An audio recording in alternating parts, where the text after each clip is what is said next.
चलिए, section 43CA और section 50C मैंने पढ़ाया था, तो दोनों में बस जरा सा डिफरेंस है। बाकी सब कुछ सेम है। डेट ऑफ एग्रीमेंट कब लेनी है, डेट ऑफ ट्रांसफर कब लेना है, 110% कब लेना है, बस एक छोटा सा फर्क है, वो मैं बता रहा हूँ। और बाकी फिर हम आगे बढ़ेंगे क्योंकि आज हमें चैप्टर 1 खत्म करना है। चलिए बढ़ते हैं आगे। देखिए क्या डिफरेंस है, मैं वो बताने जा रहा हूँ।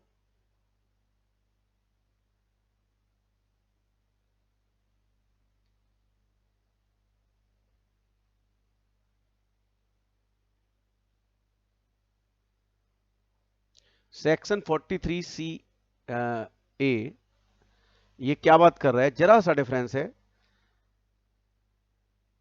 सेक्शन 50C जो था वो कैपिटल गेन के लिए था, यानी कैपिटल असेट बेच रहे थे, उसके लिए उन्होंने बोला कि अगर कंसिडरेशन के 110% से ज्यादा स्टैंप ड्यूटी वैल्यू है तो स्टैंप ड्यूटी वैल्यू लेंगे। और उसमें हमने ये भी पढ़ा था कि अगर एग्रीमेंट की और ट्रांसफर की डेट सेम नहीं है और पार्ट ऑफ द पेमेंट मैंने आपको बोला था कि ऑनलाइन या मतलब चेक से ड्राफ्ट से किया है तो डेट ऑफ एग्रीमेंट, और अगर मान लीजिए चेक और ड्राफ्ट से नहीं किया गया तो डेट ऑफ ट्रांसफर, ये था। और 110% ऑफ द कंसिडरेशन लेंगे। अगर स्टैंप ड्यूटी वैल्यू 110% कंसिडरेशन से ऊपर है तो लेंगे। बस यहां पर फर्क इतना ही है कि ये कैपिटल असेट जो है यहां पर स्टॉक इन ट्रेड है बस, यानी मैं लैंड बिल्डिंग वगैरह का बिजनेस करता हूं तो ये मेरा सब क्या कहलाएगा, स्टॉक इन ट्रेड। तो बस स्टॉक इन ट्रेड के लिए फर्क इतना है कि अगर आप कैपिटल गेन के रूप में देखोगे तो सेक्शन 50C लगेगा, और स्टॉक इन ट्रेड के रूप में देखोगे तो सेक्शन 40CA। मतलब बिजनेस है तो ये, और अगर आप बिजनेसमैन नहीं है और आपका काम ये लैंड बिल्डिंग में डील करना नहीं है, आपका बिजनेस नहीं है, तो उस केस में आप इसे लगा सकते हैं 50C। सो ये बस इतना डिफरेंस था, राइट। हाँ जी बिल्कुल। अगर 110% आपका कंसिडरेशन के 110%, मान लो 1 करोड़ का है तो मैंने एग्जाम्पल दिया था 110 करोड़ से ऊपर है तो स्टैंप ड्यूटी वैल्यू, और 110 करोड़ या उसके नीचे है तो हम कंसिडरेशन ही ले लेते थे जो होता था बस। चलिए अब हम आगे बढ़ेंगे आगे। देखिए आगे क्या है ये देखते हैं। अब हमने लास्ट क्लास में 44AA कर लिया था, अब हम करेंगे टैक्स ऑडिट। हेडिंग डाल लीजिए टैक्स ऑडिट। टैक्स ऑडिट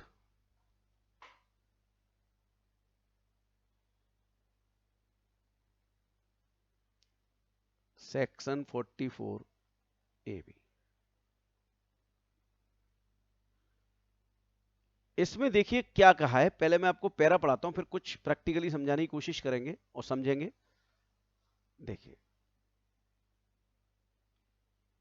ये देखिए, every person carrying on business, यानी बिजनेस के लिए बात हो रही है।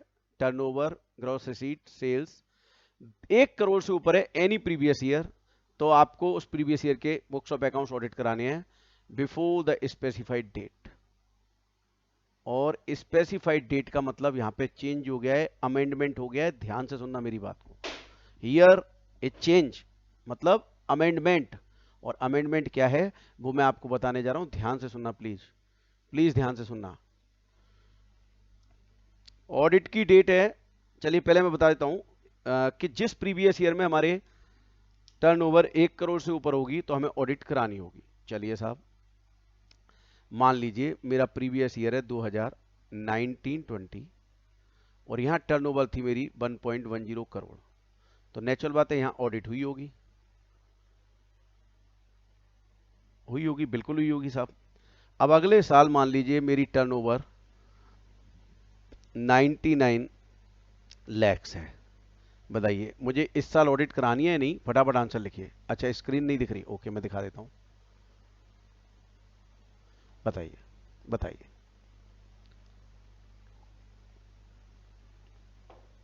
यहां मेरी टर्नओवर 1.1 करोड़ है, 1 करोड़ से ऊपर थी, मैंने ऑडिट करवा दी। अगले साल मेरी टर्नओवर 99 करोड़ है। बताइए ऑडिट करवाऊं या नहीं करवाऊं। भैया लॉ साफ कह रहा है जिस ईयर में आपकी टर्नओवर 1 करोड़ से ऊपर जाएगी उस ईयर में आपको ऑडिट करवाना चाहिए, तो यहां ऑडिट कराने की जरूरत नहीं है। थोड़ा सा चेंज कर लेता हूं। यहां टर्नओवर 110 करोड़ है। इसमें मान लीजिए 12 लाख की ऐसी सेल्स शामिल है जो यहां शामिल थी सेल्स, और ये माल रिटर्न हो गया, सेल्स रिटर्न हो गया 15/4/20 को, यानी इस साल में रिटर्न हो गया। आप बताइए इस सेल में 12 लाख का ऐसा माल बिका जो शामिल है, जो रिटर्न हो गया 15 तारीख को। आप बताइए 110 मान के अभी भी ऑडिट करवाऊं, या 12 लाख लेस करके 98 लैक्स रह गए इस साल में, ऑडिट ना कराऊं? ऑडिट होगी या नहीं होगी? सब लोग फटाफट लिखा कीजिए, टाइम वेस्ट नहीं करना है, जल्दी जल्दी।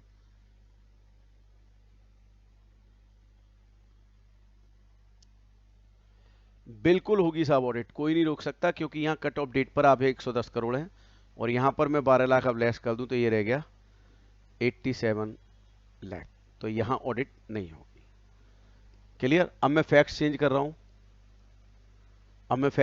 नहीं जी, हाँ बिल्कुल सही है, ईयर निकल गया। अब ईयर निकल गया तो फिर उस साल तो 110 करोड़ ही थी, उस साल की रिटर्न तो अगले साल में बुक होगी ना, 15/4/20 है तो 20/21 में बुक हुई होगी, इसलिए रिटर्न का इफेक्ट जो है अगले साल लेंगे। अब मैं थोड़ा सा चेंज कर रहा हूं, सोच के जवाब दीजिएगा।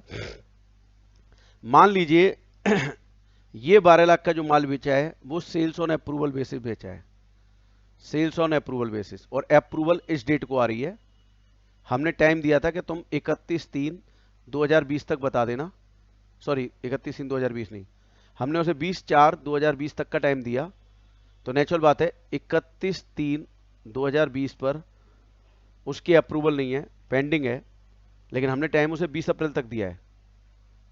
अब इसमें ये सेल 31 तारीख को, आपने फाउंडेशन सेल और अप्रूवल चैप्टर पढ़ा है, तो 12 लाख की सेल इसमें 31 तारीख को सेल मानूं या ना मानूं? पहले तो बताओ, सेल मानूं या नहीं मानूं, जो अभी अप्रूवल पे है, और 20 अप्रैल तक का हमने टाइम दिया कि तुम बता देना हमें पसंद आया नहीं आया। नहीं मानेंगे, नहीं मानेंगे तो यहां कितना रह गया आप बताओ? 98 लैक्स, तो ऑडिट होगी या नहीं होगी? नो ऑडिट, कोई ऑडिट नहीं होगी। अब बताइए 15 को इसकी अप्रूवल आ गई, बताइए 12 लाख रुपए इसमें प्लस करके 1,11,00,000, बताओ जोड़ूं या नहीं जोड़ूं, और जोड़ के ऑडिट करवाऊं या नहीं करवाऊं? ये 12 लाख ऐड होंगे या नहीं होंगे अगले साल सेल में?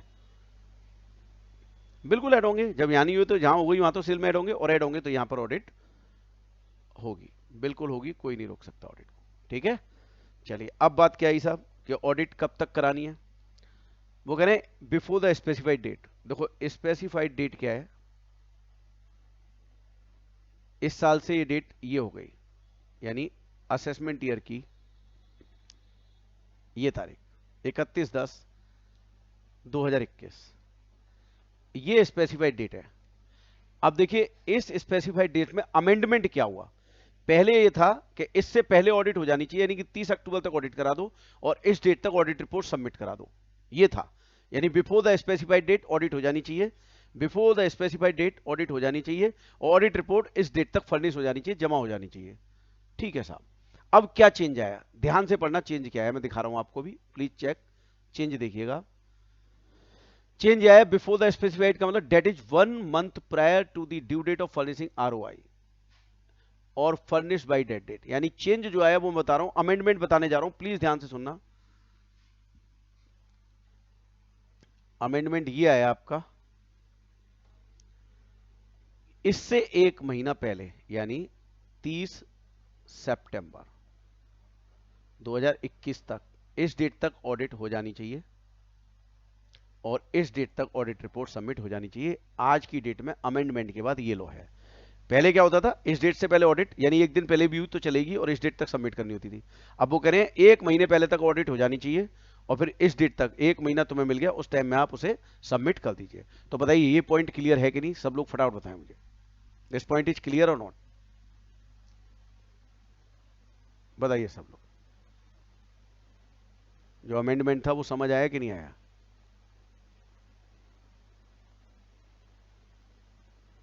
बताइए। एकदम क्लियर है, ठीक है। नहीं स्पेसिफाइड तो इस समय एक्चुअली लास्ट ईयर तक 30 सितंबर थी डेट, लेकिन 21-22 असेसमेंट ईयर के लिए ये हो गई आपकी डेट जो है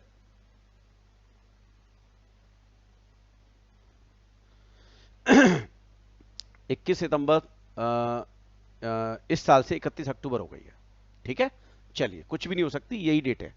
आगे बताएं प्लीज, कोई डाउट है तो फिर हम इस सेक्शन में आगे बढ़ते हैं। फिर एक और अमेंडमेंट है, वो भी देखना है हमें, क्या अमेंडमेंट है।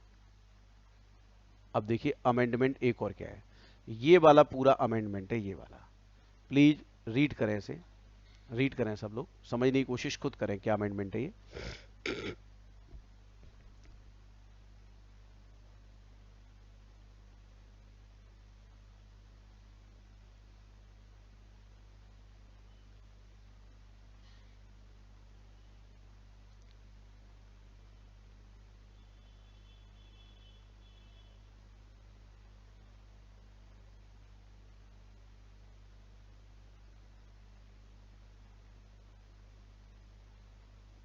चलिए अब मैं बता रहा हूं ये क्या है सेक्शन, प्लीज समझें। ये कह रहे हैं कि भैया अगर किसी व्यक्ति के एग्रीगेट अमाउंट जो भी रिसीव्ड हुआ है, टोटल रिसीव्ड, उस टोटल रिसीव्ड से रिसीव्ड का 5% से ऊपर कैश में रिसीव्ड नहीं है,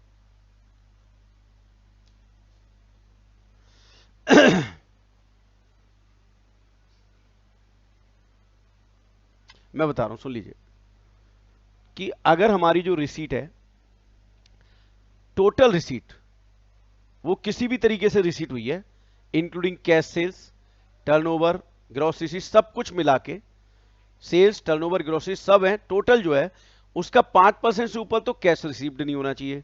और जो पेमेंट किया इंक्लूडिंग एक्सपेंडिचर, वो टोटल पेमेंट का 5% से ऊपर एक्सीड नहीं होना चाहिए। अगर ऐसा नहीं है, देखो, provide in case of person whose aggregate of all amounts received including amount received for sales turnover gross during the previous year in cash does not exceed 5% of the said amount, and aggregate of all payments made including amount incurred for expenditure in cash during the previous year does not exceed 5% of this amount, this limit will be 5 crore in place of 1 crore। यानी अब मैं थोड़ा सा इसको practically कर देता हूं आपके सामने और क्लियर हो जाएगा आपको। देखिए, मान लीजिए मेरे को रिसीव्ड हुआ है, टोटल रिसीट है 90 lakhs, और मैंने टोटल पेमेंट किया मान लो 60 lakhs का। गवर्नमेंट कह रही है 90 lakhs का 5% 4.5 लाख, और इसका 5% पेमेंट का 3 लाख। अगर ये कैश में, यहां तक कैश में चलेगा, लेकिन अगर इससे ऊपर चला गया आपका, तो फिर ये लिमिट 1 करोड़ की जगह हो गई आपकी 5 करोड़। यहां तक तो कैश में ले लो, कोई दिक्कत नहीं है, पर अगर इससे ऊपर अगर कैश में लिया गया है तो फिर आपकी लिमिट जो है वो हो गई 5 करोड़। सॉरी, गलत हो गया, दोबारा सुन लीजिए क्या है, एक बार फिर देख लेते हैं। मतलब डज नॉट एक्सीड, यानी मतलब ये हुआ, मैं फिर रिपीट कर देता हूं, कि इससे ऊपर नहीं निकला है, इससे ऊपर नहीं निकला है, 4.5 करोड़ से ऊपर या सॉरी 4.5 लाख से ऊपर या 3 लाख से ऊपर नहीं निकला है कैश रिसीट, इससे ऊपर नहीं है, ये इससे ऊपर नहीं है, तो लिमिट आपकी क्या होगी 5 करोड़। लेकिन अगर ये ऊपर निकल गए तो फिर लिमिट 1 करोड़ ही है। अच्छा, स्क्रीन दिखाता हूं आपको, स्क्रीन दिखाता हूं, देखिए मैं फिर से बता देता हूं।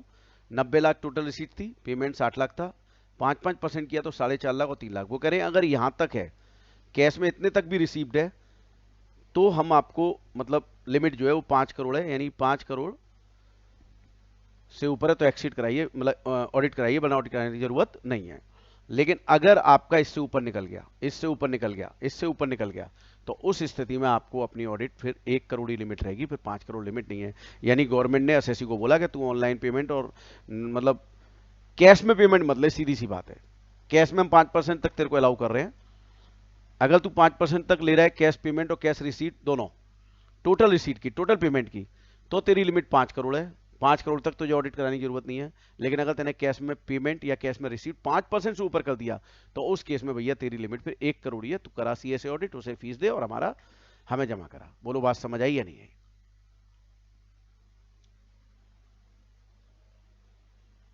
सब लोग प्लीज फास्ट लिखें। मैं एक बार फिर रिपीट कर देता हूं कि अगर ये पेमेंट, टोटल पेमेंट का 5% तक है और टोटल रिसीट का 5%, टोटल पेमेंट का 5% तक है, तो लिमिट जो है वो आपकी रहेगी 1 करोड़, और सॉरी 5 करोड़, सॉरी 5 करोड़। अगर यहां तक होगा तो 5 करोड़ होगी। फिर रिपीट कर रहा हूं कि अगर ये कैश में पेमेंट और कैश में रिसीट टोटल का 5% तक है तो लिमिट 5 करोड़, और 5% से ऊपर जाते ही आपकी लिमिट हो जाएगी 1 करोड़ रुपए। बस सिंपल सा याद रखना है। यानी गवर्नमेंट ने एक एडवांटेज दे दिया कि तुम अगर सब कुछ व्हाइट में काम कर रहे हो, कैश में नहीं कर रहे हो, तो कोई बात नहीं, 5% तक तो हम देंगे क्योंकि इतना जरूरत पड़ती है, तो हम लिमिट तुम्हें 5 करोड़ कर देते हैं। लेकिन जैसे ही अगर 5% से ऊपर गए तो हम लिमिट आपकी बना देंगे कितनी, 1 करोड़ वही रहेगी आपको, और उसी में आपको ऑडिट कराना पड़ेगा। I think this is clear to all of you. चलिए अब इसके बाद क्या बोले, बाकी सब वही है। प्रोफेशनल के केस में 50 लाख की, 50 लाख से ऊपर हुआ तो ऑडिट होगी, वरना ऑडिट होने की जरूरत नहीं है। अब प्रोफेशनल में कौन है भैया, डॉक्टर, इंजीनियर, लॉयर्स, प्रोफेसर्स, बहुत सारे लोग प्रोफेशनल में आते हैं। चार्टर्ड अकाउंटेंट भी प्रोफेशनल में आते हैं, कंपनी सेक्रेटरी भी आते हैं, कॉस्ट अकाउंटेंट भी आते हैं। तो सबकी ऑडिट तो सीए कर देगा, पर अगर मान लो सीए की ग्रॉस रिसीट 50 लाख से ऊपर निकल गई तो उसकी ऑडिट कौन करेगा बताइए? सीए की ऑडिट कौन करेगा? खुद करेगा क्या वो?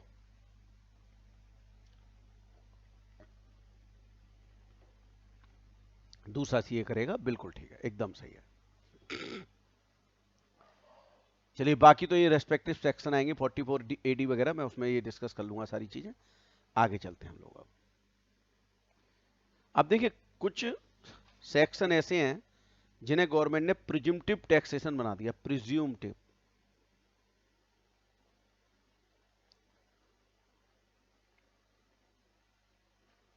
प्रिज्यूमटिव tax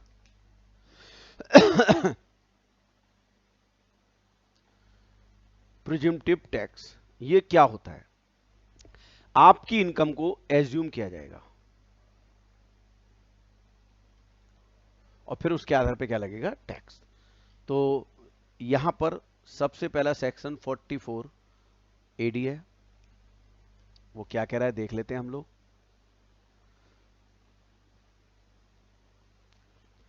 44 AD is applicable if the taxpayer is resident individual। सबसे इंपॉर्टेंट बात यह है कि resident individual, resident HUF, resident partnership firm, not being LLP, the taxpayer should be engaged in the business, the annual turnover should not exceed 2 crore रुपया। यानी अगर कोई ये चाहता है कि जी मैं कोई बुक्स ऑफ अकाउंट्स वगैरह ना रखूं और मुझे बिना बुक्स ऑफ अकाउंट्स रखे मेरी इनकम टैक्स रिटर्न चली जाए और एक स्मार्ट सा पेमेंट मुझसे टैक्स का ले लिया जाए, बस दैट्स ऑल, मैं सारे चक्करों से बचना चाहता हूं। तो गवर्नमेंट बोली कि पहले तो ये बता तेरा जो बिजनेस है, बिजनेस में देखिए कौन सा बिजनेस हो सकता है, कोई भी बिजनेस हो सकता है, कॉन्ट्रैक्टर का बिजनेस हो सकता है, रिटेलर का बिजनेस, कोई भी बिजनेस हो सकता है आपका, जिसकी कितने से ऊपर नहीं है लिमिट, 2 करोड़ से ऊपर रिसीट नहीं है, टर्नओवर 2 करोड़ से ऊपर नहीं है। अगर 2 करोड़ से ऊपर है तो आप ऑटोमेटिकली नॉर्मल प्रोसीजर में जाओगे, फिर ऑडिट भी होगी, सब कुछ होगा, अकाउंट्स भी रखने हैं आपने। 2 करोड़ तक है तो गवर्नमेंट ने कहा in such case income computed on estimated basis. और ये कैसे होगी, ध्यान से सुन लीजिए, बड़ी सिंपल सी बात गवर्नमेंट ने बोली कि आपकी टर्नओवर 2 करोड़ से ऊपर नहीं है, turnover does not exceed ₹2 crore, उस केस में हम आपकी इनकम एज्यूम करेंगे, अगर आपने कैश में लिया है तो 8% और अदर देन कैश तो 6%। ये आपका जो होगा प्रॉफिट होगा, और ये हम आपकी क्या मान लेंगे, नेट प्रॉफिट, ये आपका नेट प्रॉफिट मान लेंगे। मतलब ये हुआ कि 2 करोड़ से ऊपर टर्नओवर नहीं है, तो आप इस सेक्शन का एडवांटेज लेना चाहें तो बिल्कुल लीजिए आप भाई साहब। और लेने के लिए क्या कर सकते हैं आप कि अगर आपकी रिसीट अदर देन कैश है तो 6% नेट प्रॉफिट माना जाएगा, और कैश तो 8%। इसमें भी थोड़ा सा चेंज हुआ, देखिए ये चेंज आया, ये अमेंडमेंट है आपका। देखिए जहां जहां पे कैश पेमेंट की मतलब इसकी बात हो रही है, ऑनलाइन पेमेंट की, इस साल गवर्नमेंट ने through such other mode as में भी प्रेस्क्राइब, तो इसमें यूपीआई वगैरह सब जोड़ दिया गवर्नमेंट ने। तो मैं ये कहना चाहता हूं बस इतना सा बदलाव है, ये ध्यान रखिए। इसमें अमेंडमेंट क्या है, सिर्फ इतना है यहाँ पर, राइट। बाकी सब कुछ जैसे चल रहा है वैसे ही चल रहा है। अब वो कह रहे हैं कि जो 8% और 6% आएगा आपका, जैसे मान लीजिए ऐसे कर देते हैं, ऐसे कर लेते हैं, मेरी कैश में रिसीट थी मान लीजिए 60 लैक्स और ऑनलाइन या चेक वगैरह से रिसीट थी 80 लैक्स। अब दोनों मिला के 2 करोड़ से कम है, तो वो कह रहे हैं इस पे तो लगा दो आप 8%, इस पे लगा दो 6%। सो ये कितना हुआ 4,80,000 और ये कितना हो गया 4,80,000, चांस की बात है, ठीक है। तो टोटल कितना हो गया 9.60 और ये कहलाएगा आपका नेट प्रॉफिट। बताइए इतनी बात समझ आई आपको कि कैसे हमें निकालना होगा। कैश रिसीट का 1% कर लेंगे और अदर रिसीट्स का हम 6% कर लेंगे और ये जो भी आएगा जोड़ देंगे, वो नेट प्रॉफिट हमारा बन जाएगा। बताइए इज इट क्लियर और नॉट।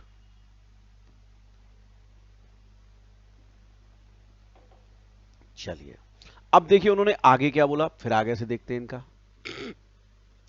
उन्होंने बोला भैया no further deduction is allowed under this section, यानी 9,60,000 आपकी इनकम है, ये प्रिज्यूम कर ली और अब आपको कोई डिडक्शन नहीं मिलेगी।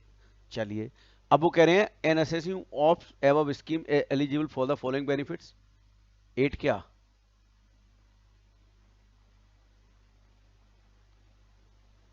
8% और 6% ही तो लिखा है मैंने यार। चलिए आगे आ रहा है, अभी दिखा रहा हूं सारा, चिंता ना करो। An assessing of for the above scheme is eligible, जो इस स्कीम को ऑप्ट करेगा तो उसे फायदा क्या होगा। आईटीआर बड़ी सिंपल सी होती है, नॉर्मल बिजनेस क्लास एसएससी की बहुत 20-20 25-25 पेज की आईटीआर होती है, ये बड़ी छोटी सी सिंपल सी होती है। अच्छा दूसरा फायदा, इसे बुक्स ऑफ अकाउंट्स रखने की जरूरत नहीं है। तीसरा फायदा, जब हम एडवांस टैक्स पे करते हैं तो एडवांस टैक्स 4 ड्यू डेट्स होती हैं उसकी, 15 जून, 15 सितंबर, 15 दिसंबर और 15 मार्च। तो यहां पर केवल एक ही है, एक साथ आप दे दीजिए, वो है 15 मार्च। तो ये तो फायदा हो गया। अब सर जो 4480 अवेल करेगा उसको एलिजिबिलिटी किस चीज की नहीं मिलेगी, क्या नुकसान है। देखो साहब, person a person carrying on profession as refer to in section 44AA1, मतलब जो प्रोफेशनल है उसके लिए एप्लीकेबल नहीं है, बिजनेस क्लास के लिए एप्लीकेबल है। A person earning income in the nature of commission और ब्रोकरेज, कमीशन और ब्रोकरेज वाले को 44AD की नहीं मिलेगी। कोई रीजन बता सकता है, क्या रीजन हो सकता है इसका। कमीशन और ब्रोकरेज वाले का, कमीशन और ब्रोकरेज वाला 44AD का एडवांटेज लेना चाहे तो उसे नहीं मिलेगा, क्यों नहीं मिलेगा।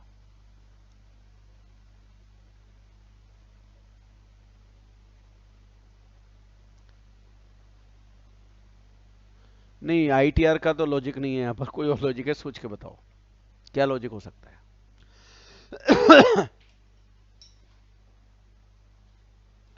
बिल्कुल सही बोला इशिता आपने, एकदम सही बोला, एकदम लॉजिकल बात बोली है कि सर कमीशन है ये और कमीशन टर्नओवर पे मिल रहा है तो उसका कैसे टर्नओवर हम डिसाइड करेंगे।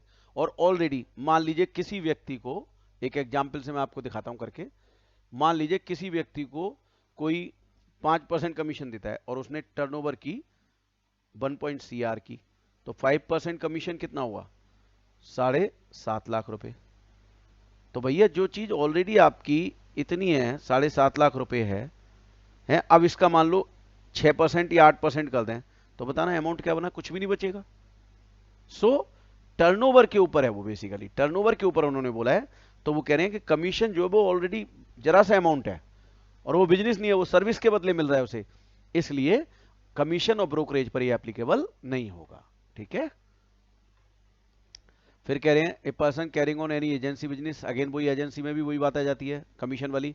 A person who is in the business of applying hiring, क्यों, क्योंकि इसका एक अलग सेक्शन है, इसके तुरंत बाद वाला सेक्शन है, नहीं इसके बाद वाला 44ADA है, उसके बाद वाला 44AE, ठीक है। तो उसके लिए जब अलग सेक्शन है तो इसका एडवांटेज क्यों मिलेगा। और वो कह रहा है a person claim and deduction under section these, अगर कोई व्यक्ति इन सेक्शन में डिडक्शन क्लेम कर रहा है तो गवर्नमेंट ने पहले ही वहां पर एग्जाम्पशन इतनी दे रखी है, तो यहां पर गवर्नमेंट और नहीं देगी। ए टैक्स पेयर हुई covered under by 44AD can declare higher income. अब बताइए गवर्नमेंट बोली कि तुम 8% अगर कैश में रिसीट कर रहे हो तो दे दो, मतलब नेट प्रॉफिट का, मतलब नेट प्रॉफिट मान लो और उस पर टैक्स दे दो, और अगर चेक या ऑनलाइन ले रहे हो तो उस केस में आप 6% नेट प्रॉफिट मान लो और उस पर टैक्स दे दो। ये गवर्नमेंट ने बोला। लेकिन कोई व्यक्ति कहता है नहीं जी मैं तो 10% दिखाऊंगा अपना प्रॉफिट, तो गवर्नमेंट क्या बोलेगी? इनकम टैक्स वाले क्या बोलेंगे? Most welcome. और चाय की ओर पूछेंगे चाय पियोगे क्या आप? हैं तुम 10% दिखा रहे हो, हमने तो तुम्हें 8 और 6% के लिए बोला है। तो अगर ऐसी स्थिति होगी तो ज्यादा दिखाना चाह रहा है तो मोस्ट वेलकम, डिपार्टमेंट कभी मना नहीं करेगा। बट अगर वो कम दिखाना चाहता है तो फिर उसके ऊपर देखिए क्या जिम्मेदारी थोपी गई। उसे बुक्स ऑफ अकाउंट रखने हैं, वो जो सरल रिटर्न है सिंपल सी वो नहीं भर सकता। If the income lower so declare, मतलब ये जरा ध्यान से पढ़ना, ये वाला ध्यान से पढ़ना।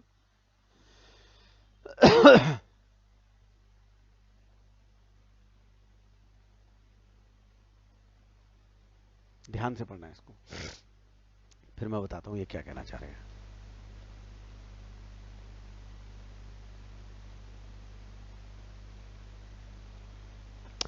अगर कोई व्यक्ति 8% या 6% से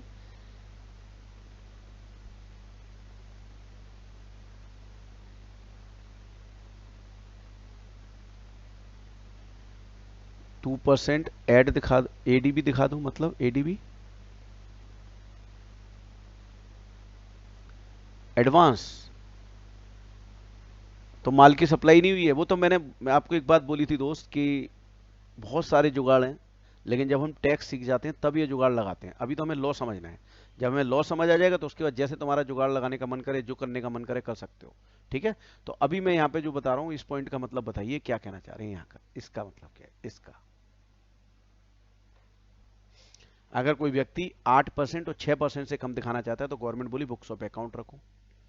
और भैया उन बुक्स ऑफ अकाउंट का तुम्हें क्या कराना पड़ेगा? ऑडिट। लेकिन ऑडिट कब? ध्यान से सुनना। आपने लोअर इनकम दिखाई है और लोअर इनकम मैक्सिमम एग्जम्पशन से ज्यादा है। मान लो आपने 3,50,000 दिखा दी ये इनकम। अब बताइए लोअर मैक्सिमम एग्जम्पशन क्या थी? 2.5 लाख। तो गवर्नमेंट कह रही है अगर आपने जो इनकम शो की है और ये 8% और 6% नहीं है तो लोअर होगी, तो बुक्स ऑफ अकाउंट तो रखने हैं आपने। और भैया अगर ये इनकम अगर 2.5 लाख से ऊपर निकल गई, मैंने मान लिया 3.5 लाख निकली, तो 2.5 लाख से ऊपर निकल गई तो भैया आपको बुक्स ऑफ अकाउंट्स ऑडिट भी करने हैं और भैया आपकी रिटर्न डिजिटल सिग्नेचर के साथ जाएगी। तो बताइए पॉइंट समझ आया जो मैं ये समझाना चाह रहा हूं आपको? Is it clear? अगर आप मतलब कम दिखाओगे तो बुक्स ऑफ अकाउंट तो रखनी है, लेकिन ये बुक्स ऑफ अकाउंट्स ऑडिट कब करने हैं? अगर आपने जो इनकम दिखाई है वो 2.5 लाख से ऊपर चली गई तो फिर बुक्स ऑफ अकाउंट्स ऑडिट भी कराने हैं आपको। बोलिए बात समझ आई कि नहीं आई? फटाफट बताइए।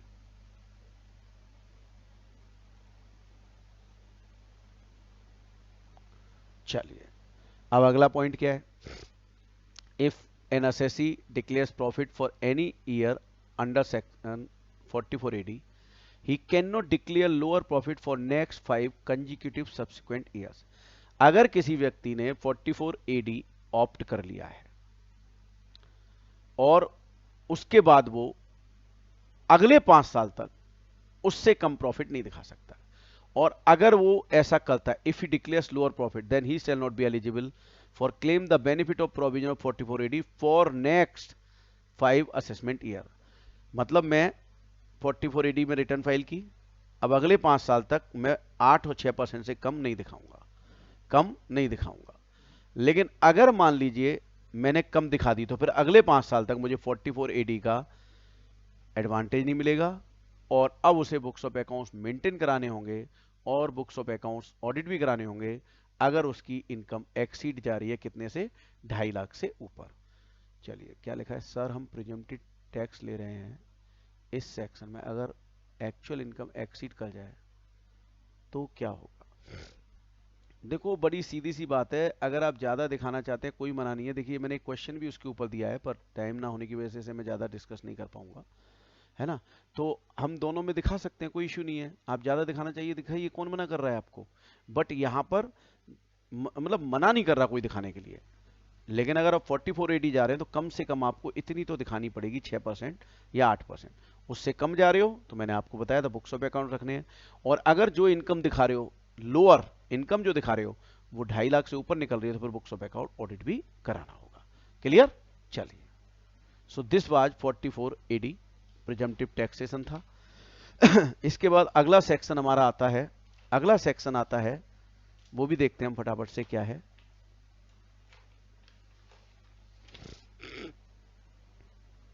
अगला सेक्शन 44 ADA, अभी 2-3 साल पहले ये सेक्शन आया है। क्या है? बड़ा सिंपल सा सेक्शन है, बहुत ज़्यादा मेहनत नहीं करनी पड़ेगी हमें इसमें, अभी समझ लेते हैं। The provisions of 44 ADA are given below, मतलब द असेसी इज रेजिडेंट। देखिए रेजिडेंट की बात हो रही है, और रेजिडेंट का मतलब क्या होता है? OR या NOR या दोनों? फटाफट बताओ।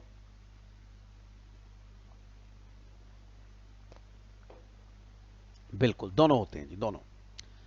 And engage in the profession, अब देखिए प्रोफेशन की बात हो रही है, और प्रोफेशन वही है जो 44 वाले थे, legal, medical, engineering, architectural profession, accountancy, technical, ये सब आपके स्पेसिफाइड प्रोफेशन में आए थे।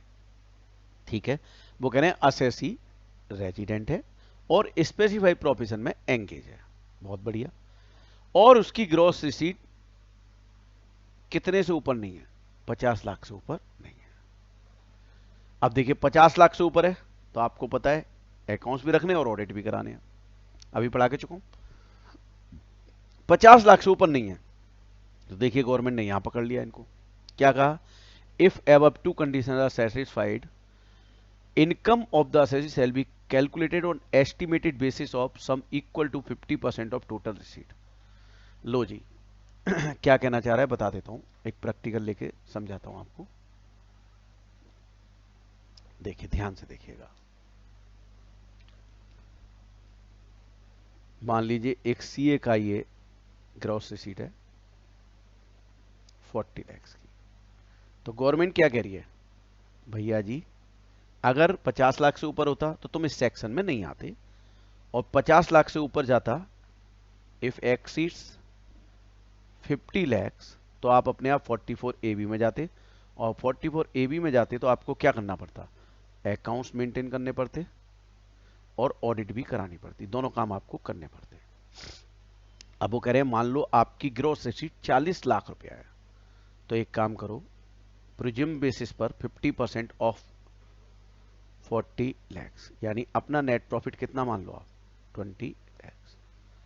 20 लैक्स अगर आप मान लेते हो तो आप इस सेक्शन में रह सकते हो, इस सेक्शन का एडवांटेज ले सकते हो, कोई दिक्कत नहीं है। लेकिन अगर आप 50% से कम जाओगे तो फिर क्या होगा? ठीक है, अब देख लेते हैं, अब पूरा पढ़ लेते हैं क्या कहना चाह रहे हैं। देखिए 50%, मैंने कहा 40 लाख है तो 50 लाख से नीचे थी तो 50% हो गया 20 lakh. Assessee can voluntary declare A high risk.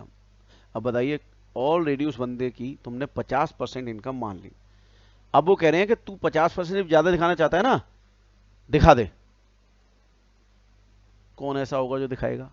पर अगर दिखाना चाहता है तो दिखा दे। All deduction under section 30 to 38 including depreciation, absorb depreciation are deemed to have been allowed and no further deduction is allowed under these sections. यानी जो अभी मैंने 50% किया था 20 लाख रुपए, माना जाएगा सारे खर्चे लेस करने के बाद है, सब कुछ लेस करने के बाद है। ठीक है, WDB is calculate where necessary as if depreciation applicable has been allowed, moreover it will be assumed that disallowed for. ये मतलब कहना चाह रहे हैं कि जो आपकी 50% इनकम है वो ऐसे है, देखो मैं समझा देता हूं आपको, ऐसे है। ये P&L अकाउंट है, ये नेट प्रॉफिट 20 लाख है, और यहाँ सारे खर्चे लेस करे कर जा चुके हैं, और उसके बाद नेट प्रॉफिट है आपका, सब कुछ लेस कर दिया, उसके बाद ये नेट प्रॉफिट है आपका। और अब इस पर तुम हमें क्या दे दो? Tax, right.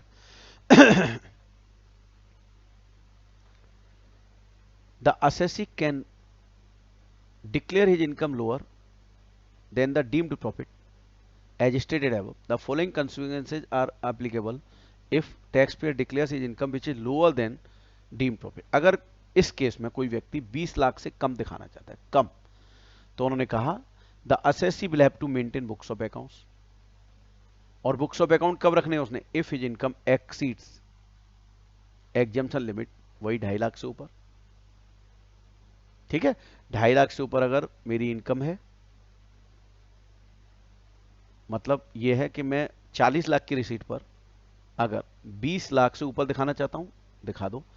कम दिखाना है तो बुक्स ऑफ अकाउंट्स रखने होंगे आपको, सबसे पहला काम तो ये है ना। अगर आपकी लिमिट कितनी है, कितने से ऊपर है, 2.5 लाख से ऊपर, और assessee will have to get accounts audit under section 44 AB।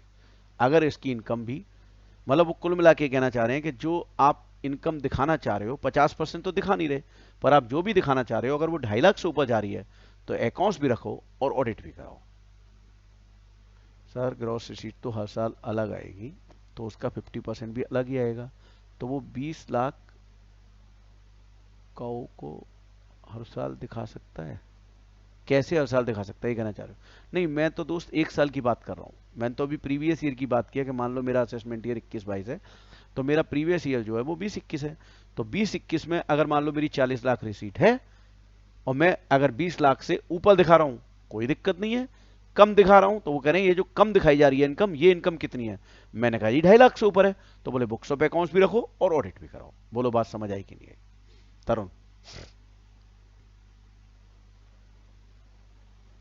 चलिए बहुत बढ़िया। अब देखिए एक और अच्छा सेक्शन है प्लाइंग और हायरिंग का। देखिए जो ट्रांसपोर्टर्स वगैरह होते हैं, ट्रांसपोर्टर्स वगैरह, देखिए इनकी इनकम को चेक कर पाना थोड़ा सा मुश्किल काम है, क्योंकि बही खाते वगैरह भी मेंटेन नहीं हो रहे, कुछ नहीं हो रहा। बस ये पता चल सकता है कि इनके पास व्हीकल कितने हैं, क्योंकि इनके नाम में वो रजिस्टर्ड होंगे, राइट। गवर्नमेंट बोली साहब ऐसा है एक काम करते हैं, इनके व्हीकल कितने हैं, कितने व्हीकल के मालिक हैं, बस ये पता कर लो, और जितने व्हीकल के मालिक हैं हम एक इनकम फिक्स कर देंगे कि पर व्हीकल पर मंथ तुम्हारी इनकम इतनी है, दैट्स ऑल। अब तुम उस इनकम पर हमें क्या दे दो, टैक्स दे दो, ठीक है। पहला है applicable to an assessee owning not more than 10 goods carriages. ध्यान से सुनना, शब्द लिखा हुआ है ओइंग, यानी मालिकाना हक, ओ कर रहे हो, मालिक है वो। ट्रक चले ना चले वो ये नहीं कह रहे, वो कह रहे बस जिस दिन आपने ओन कर लिया बस उस दिन की बात है। At any time during the previous year in the business of plying, hiring, leasing of goods carriages. Example के तौर पे हम ट्रक वगैरह कह सकते हैं, ट्रक की बात कर रहे हैं, कह सकते हैं। अब उन्होंने ये बोला कि जो व्हीकल होंगे वो 2 तरीके के होंगे, एक हैवी गुड्स व्हीकल, और हैवी गुड्स व्हीकल का मतलब होगा कि उसका gross vehicle weight of vehicle 12,000 kilogram से ऊपर होगा तो वो हैवी व्हीकल कहलाएगा। 12,000 किलोग्राम से ऊपर होगा तो हैवी व्हीकल कहलाएगा। तो गवर्नमेंट ने 2 कैटेगरी में व्हीकल बांट दिए, एक हैवी व्हीकल और एक अदर देन हैवी व्हीकल। तो अदर देन हैवी व्हीकल में क्या आ जाएगा? अदर देन हैवी व्हीकल में आ जाएगा आपका एक तो मीडियम और एक लाइट। लाइट और मीडियम दोनों अदर देन में आ जाएंगे और हैवी अलग। तो एक काम करते हैं, हम 2 कैटेगरी में पहले व्हीकल्स को लिख देते हैं। यहां पर मेरे साथ आप भी लिखिएगा,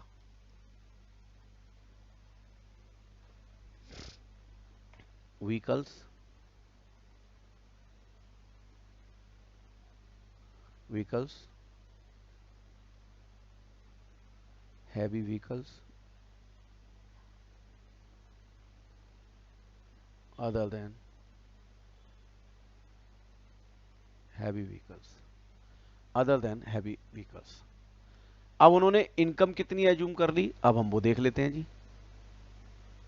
देखिए साहब, for a heavy goods vehicle the profits and gain shall be amount equal to ₹1,000 per ton of gross vehicle weight, gross vehicle weight और unladen weight for every month और part of the month during which the heavy goods vehicle is owned.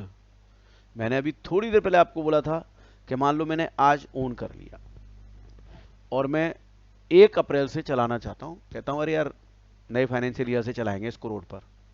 तो हमारी government बोली नहीं भाई, हम पागल नहीं है, तूने आज ओन किया है और आज कितनी तारीख है, 26 फेब, 2 दिन बाद ये महीना खत्म होने जा रहा है।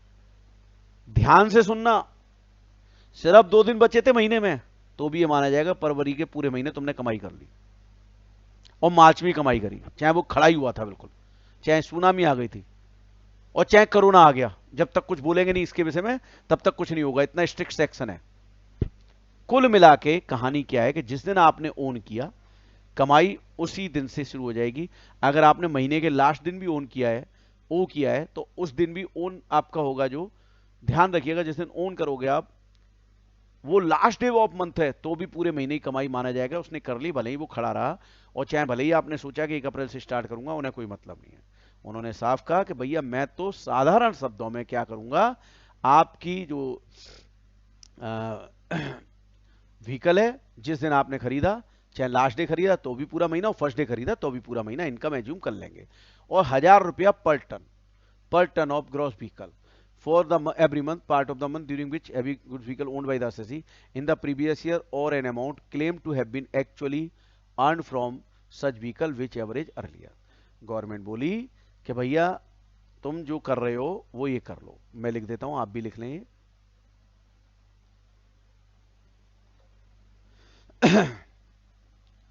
1,000 रुपया पर टन पर मंथ, ये इनकम है आपकी। ये 1,000 रुपया पर टन पर मंथ, और पार्ट ऑफ द मंथ, और पार्ट ऑफ द मंथ।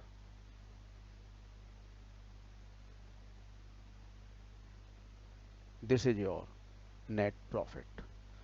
मतलब जो आपने शो किया ऐसे रख लो, और जो किया, और एक्चुअल इनकम, एक्चुअल जो P&L अकाउंट से आप बना रहे हो। यानी एक तो एजुम्सन के बेस पे इनकम निकल गई आपकी।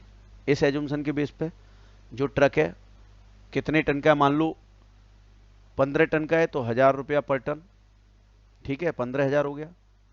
तो इस तरीके से आप, ये तो एजुम हो गई इनकम आपकी, और ये रियल इनकम हो गई जो आपने कमाई उस ट्रक से। और वो कह रहे हैं एक काम करो, इन दोनों में जो हायर है वो आपका क्या कहलाएगा, नेट प्रॉफिट। बताओ इतनी बात समझ आई या नहीं आई, फटाफट से बताओ।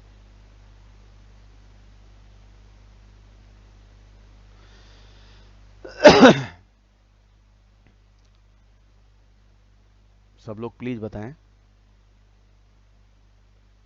मैंने कुछ नहीं किया, मैंने कहा 1,000 रुपया पर टन अगर हैवी व्हीकल है, और हैवी व्हीकल का मतलब 12,000 टन से ऊपर। नहीं नहीं, उसका व्हीकल का वजन, वजन जो होता है उससे डिसाइड करते हैं नूर, व्हीकल के वजन से, इससे नहीं, इससे डिसाइड नहीं होगा। अब बुलेट नहीं है, बुलेट कहते हैं भाई साहब 350 किलो की है, बोलते हैं नहीं बोलते, 350 किलो की है, ऐसे ही बस, ठीक है। चलिए, तो ये हो गया आपका हैवी गुड्स में। अब अब वो कह रहे हैं अदर, अदर व्हीकल में कैसे करेंगे, अदर व्हीकल का भी समझा रहा हूं, समझ लीजिए, बिल्कुल सिंपल है, कोई दिक्कत नहीं है इसमें। अदर व्हीकल का, अदर व्हीकल में उन्होंने क्या कहा, ₹700 पर मंथ, और पार्ट ऑफ द मंथ।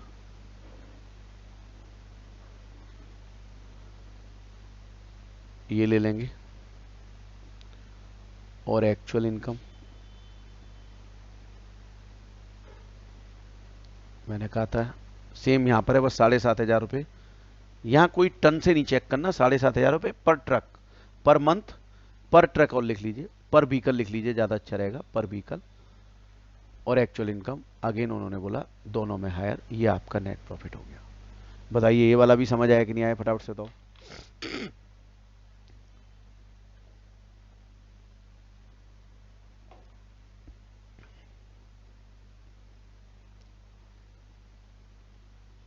चलिए अब आगे देखते हैं क्या कह रहे हैं।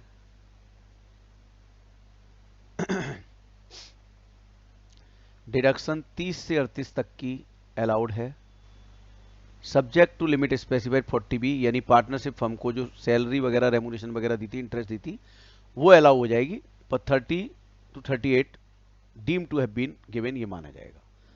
अब मान लीजिए असेसी कहता है जी मैं तो कम दिखाना चाहता हूं इनकम, दिखा दे भाई। अब उसे क्या करना पड़ेगा, बुक्स ऑफ अकाउंट्स भी रखने हैं और ऑडिट भी कराने हैं, कंपलसरी बेसिस।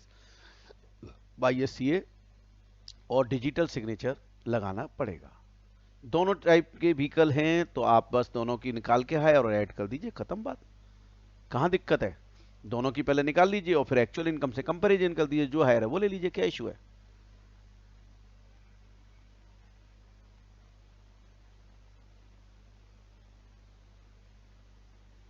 चलिए ठीक है। तो दिस वाज आवर 44 AE। तो ये प्रिजम्पटिव टैक्सेशन के 3 सेक्शन थे और तीनों सेक्शन बड़े इंपॉर्टेंट सेक्शंस में काउंट होते हैं, ध्यान रखिएगा इस बात को। बढ़िया से तैयारी करके जाना है एग्जाम में, एग्जाम में जरूर आएगा, आता ही है। जब हमारे एग्जामिनर का दिल होता है तब वो पूछ लेते हैं और फिर अकॉर्डिंगली एग्जाम में आ जाता है, राइट। चलिए अब देखिए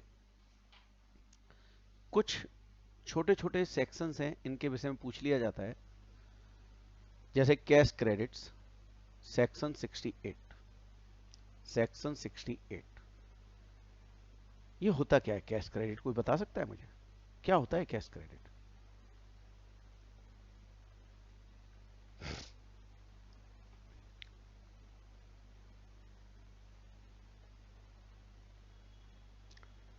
कैश क्रेडिट का मतलब वो नहीं है जो आप ऑडिट में पढ़ते हो, कैश क्रेडिट और ओवरड्राफ्ट, ये सब नहीं है। फिर क्या है सर? देखिए कैश क्रेडिट का मतलब है आपकी बुक्स में कैश पाया गया, जैसे हमने कैपिटल इंट्रोड्यूस करते हैं तो कैपिटल जो हमारी होती है वो वाइट होनी चाहिए, और अगर ड्यूरिंग द ईयर हमने कोई कैपिटल ऐड किया है, इंट्रोड्यूस किया, तो वो भी वाइट होनी चाहिए कि नहीं होनी चाहिए, बताइए आप मुझे।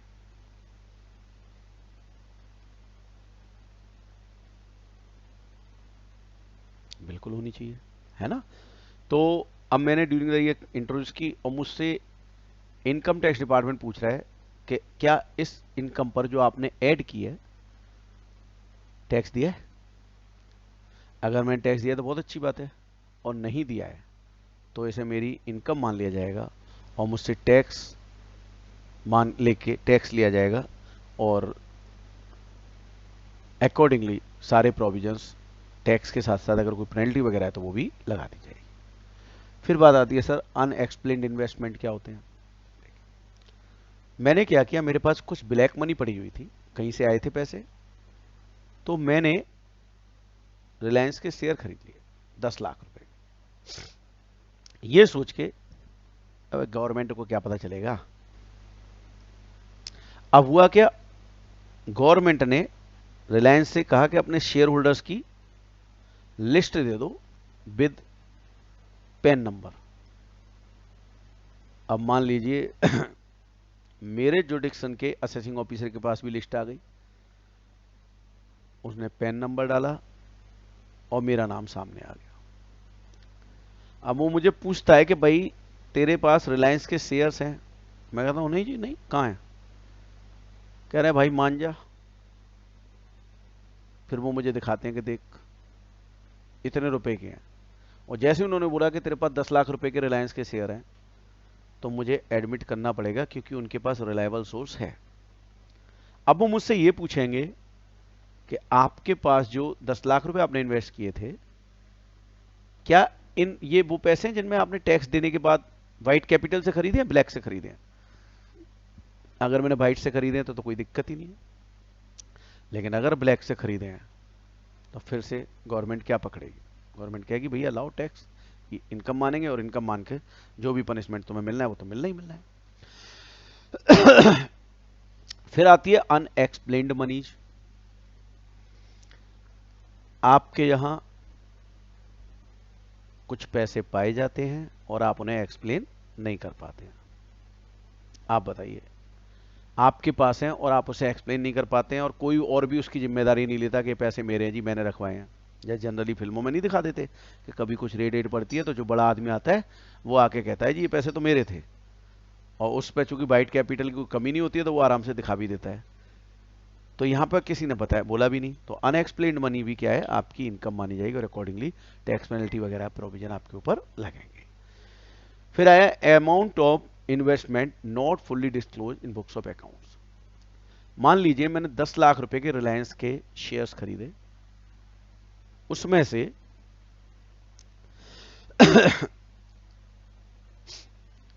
5 लाख व्हाइट से और 5 लाख ब्लैक से।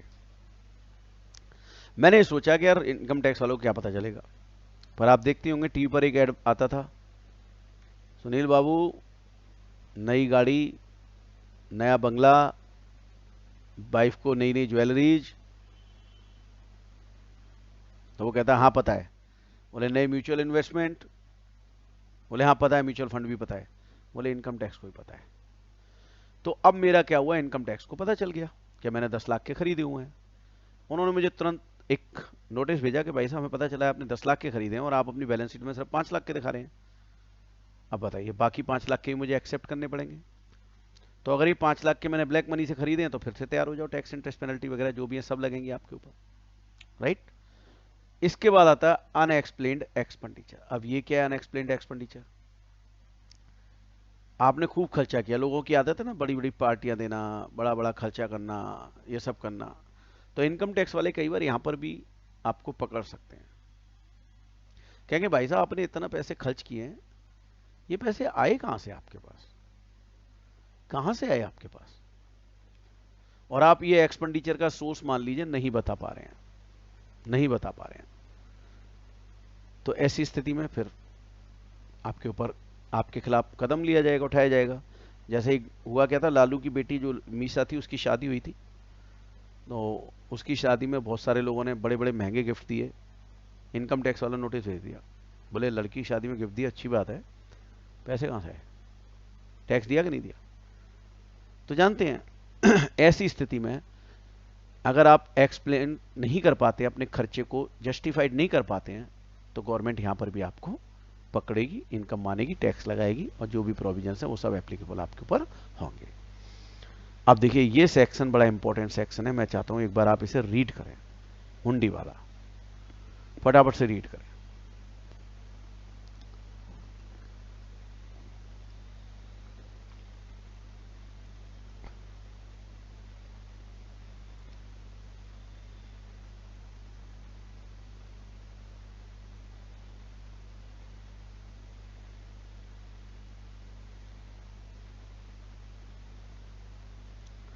साधारण शब्दों में कह रहे हैं कि अगर आपने किसी से लोन लिया है, पैसे लिए हैं, तो हुंडी पे, तो वो अकाउंट पे ही चेक के थ्रू लेने हैं आपने, ऑनलाइन मोड, मतलब पैसे आपके उससे आने चाहिए नंबर 1 में। आप उधार ले रहे हैं, मान लो मैंने किसी से लिया है 1 लाख रुपया, तो गवर्नमेंट कह रही है कि भैया ये 1 लाख रुपए अगर तू हुंडी पे ले रहा है, हुंडी just negotiable instrument, is the proof कि आपने किसी से पैसे लिए बस। तो उसके केस में क्या होता है कि मैं उस हुंडी पर, मैंने आपको बोला कि एक नेगोशिएबल इंस्ट्रूमेंट है और उसके बेस पर आप लोन ले सकते हैं, जो इस बात का प्रूफ भी होता है कि आपने किसी से पैसा लिया है। मैंने लिया 1 लाख रुपया, बंदे ने मुझे चेक से दिया, मैंने अपने अकाउंट में क्लियर कराया, दैट्स ऑल। अब कुछ समय बाद मैं उन्हें लौटा रहा हूं पैसे। अगर ये पैसे मैं उन्हें कैश में लौटाऊंगा, कैश में, तो उस स्थिति में, ध्यान से सुनना, उस स्थिति में ये मेरी इनकम मानी जाएगी और इस पर मुझे क्या देना पड़ेगा, टैक्स। दूसरा केस लेते हैं, मुझे उन्होंने कैश में दिया 1 लाख रुपया, लिया मैंने, ध्यान रखना लेने वाले के ऊपर ही लायबिलिटी है, देने वाले के ऊपर नहीं है। तो ये 1 लाख मेरी इनकम मानी जाएगी, मुझे टैक्स देना पड़ेगा। इसका मतलब अगर मैं कैश में लूं तो मेरी इनकम, कैश में लौटाऊं तो मेरी इनकम। सो डबल टैक्सेशन नहीं, डबल नहीं, ध्यान से सुनना। मैंने कैश में लिया, इनकम मान ली, अब मैं कैश में ही रीपे करता हूं, तो दोबारा टैक्स थोड़ा ना लगेगा। मैंने चेक से लिया, कैश में लौटाया, मेरी इनकम है, टैक्स लगेगा। मैंने कैश में लिया, टैक्स लग गया। मैं चाहे कैश में लौटाऊं चाहे चेक में लौटाऊं, इन बोथ केसेज मेरे ऊपर क्या लग जाएगा, टैक्स लग जाएगा। तो बताइए हुंडी वाला केस भी समझ आया?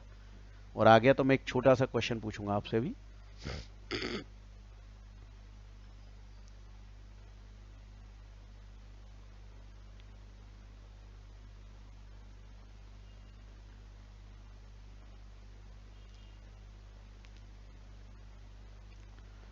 चलिए अब एक सवाल आ रहा है आपके लिए, आप उसका जवाब देंगे, ठीक है? मैं पूछूंगा आपसे भी। ध्यान से सुनना मेरा सवाल। मैंने रामलाल से 1 लाख रुपए का माल उधार परचेज किया क्रेडिट पर। एंट्री बनी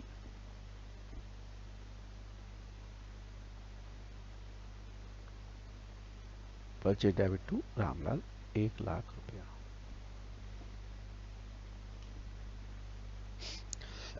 मैंने इसके बदले रामलाल को एक हुंडी दे दी लिख के। 2 महीने बाद, आफ्टर 2 मंथ्स, 2 महीने बाद मैंने ये 1 लाख रुपया कैश में पे कर दिया। मेरा सवाल क्या है वो सुनना। चूंकि 1 लाख है तो 10,000 से ऊपर भी है लिमिट। मैंने कौन सा सेक्शन ब्रीच किया, 40A3 या 69D?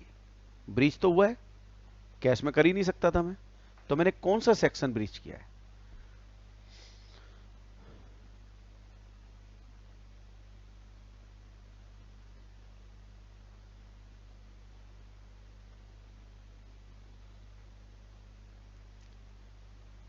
सब लोग लिखेंगे, जो भी लिखना है लिखिए, 40A3 या 69D।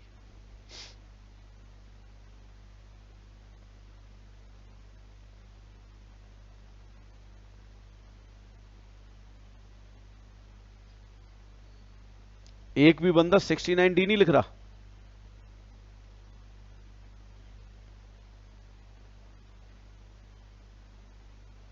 $69 is the correct answer. अब कोई मुझे लॉजिक देगा इसका कि 69D करेक्ट आंसर कैसे है?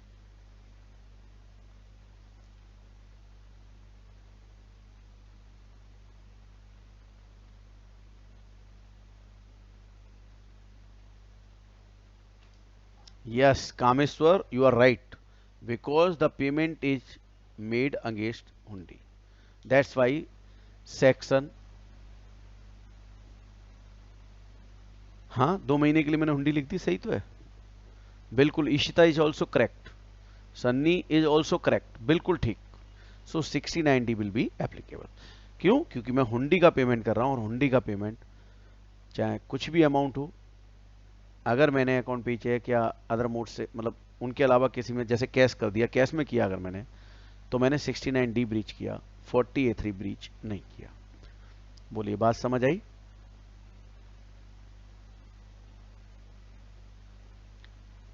नहीं, मतलब ये ब्रीच हो गया ना, तो इसके प्रोविजन एप्लीकेबल हो जाएंगे, खत्म बात। क्या दिक्कत है इशिता? ब्रीच हुआ ये वाला, तो इसके अगेंस्ट जो पढ़ा है हमने वही लग जाएगा। नहीं दोस्त, ये सुपरसीड कर गया ना। और एक लॉ का नियम बताता हूं, बाद वाला सेक्शन ना वो प्रोसीड कर जाता है। तो 40A3 या फिर 69D, बाद वाला कौन सा है? और हुंडी लिखा हुआ है, अगर हुंडी नहीं होती तो फिर ठीक है, फिर तो आपका 40A3 था, पर हुंडी है इसलिए सबको सुपरसीड कर गया, बाद वाला चल जाएगा आपका। बोलिए, बात समझ आई कि नहीं आई तरुण?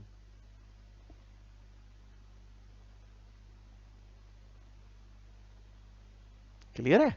चलो, तो ये खत्म हो गया। बस थोड़ा सा चीज और बची है कि सर थोड़ा सा, आपने असेसमेंट ऑफ फर्म का तो प्रैक्टिकल बता दिया, थोड़े पीजीबीपी के प्रैक्टिकल भी बता दो। तो क्या उनको सॉल्व करने का तरीका बताऊं? एक क्वेश्चन लेके और सॉल्व करें उसे, फटाफट बताओ। चलिए, देखिए होता क्या है कि हमें अकाउंटिंग सिस्टम की अगर हम बात करें, तो वैसे कितने प्रकार के अकाउंटिंग सिस्टम होते हैं पता है आपको? कितने तरीके से अकाउंट्स रखे जा सकते हैं?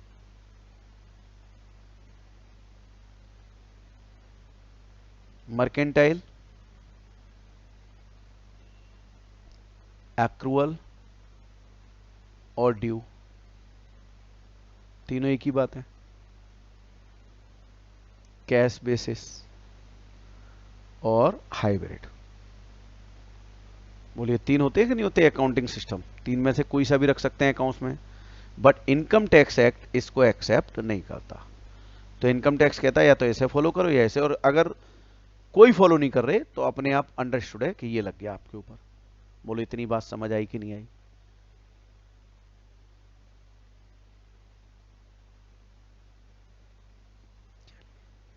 अब ये जनरली प्रोफेशनल लोग जो होते हैं वो रखते हैं इसको कैश बेसिस पर। और प्रोफेशनल क्या करते हैं, जब कैश आ गया तो इनकम हो गई, और चला गया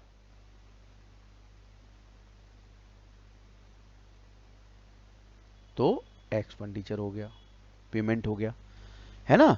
और ये किसी भी साल से रिलेटेड हो, दोनों चीज, इनकम या एक्सपेंडिचर। जिस ईयर में प्राप्त हुआ उस ईयर की इनकम, और जिस ईयर में पेमेंट किया उस ईयर का खर्चा। तो सबसे पहले मैं एक्रूअल वाला system generally business class SSC follow करते हैं, तो मैं उन्हीं का बताने जा रहा हूं, ध्यान से सुनना प्लीज। ये देखिए, आपको एक सवाल दिया होगा, यहां सारे खर्चे, यहां इनकम, और ये नेट प्रॉफिट। और इसके बाद नीचे अदर इंफॉर्मेशन,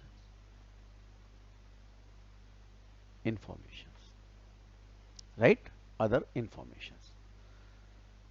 तो भैया ये जितनी भी आपकी इंफॉर्मेशन है, 1 2 3 4 5, अब आपसे कहा क्या सॉल्व करूं क्वेश्चन कि पीजीवीपी की इनकम निकालो। तो पीजीवीपी की इनकम निकालनी तो हम क्या करेंगे, सबसे पहले जो नेट प्रॉफिट हमें दिया हुआ है as per profit and loss account, वो हमने ले लेना है। फिर हम क्या करेंगे, इन एडजस्टमेंट को देखेंगे, इनके हिसाब से प्लस हो रहा है तो प्लस, और इनके हिसाब से माइनस हो रहा है तो माइनस कर देंगे। यानी जो हमने अभी तक प्रोविजंस पढ़े वो सारे इनके ऊपर अप्लाई कर देंगे, उसके हिसाब से जो प्लस हो रहा होगा प्लस करेंगे, और माइनस हो रहा होगा तो माइनस करेंगे। फिर हम क्या करेंगे, पी एंड एल अकाउंट की डेबिट साइड में जाएंगे, और फिर ये देखेंगे कौन सा ऐसा खर्चा है जो डेबिट नहीं होना चाहिए था और हो गया है तो वो भी एड बैक कीजिए। फिर हम जाएंगे क्रेडिट साइड में, फिर देखेंगे कौन सी इनकम है जो पीजीवीपी की नहीं है पर क्रेडिट है और इनकम शामिल है, तो उसे क्या कर देंगे, माइनस। तो हमारा इसे लेस करके क्या आ गया, पीजीवीपी की इनकम आ गई।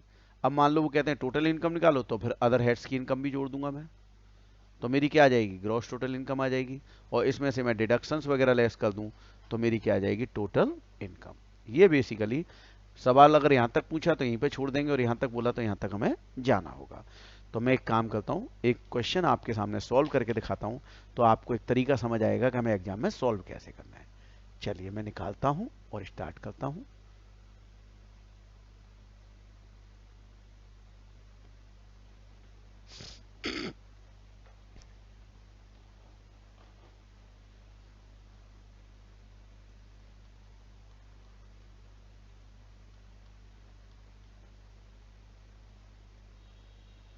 चलिए पहला ही सवाल ले लेता हूं, इसमें बड़े अच्छे अच्छे वो दिए हुए हैं पॉइंट्स।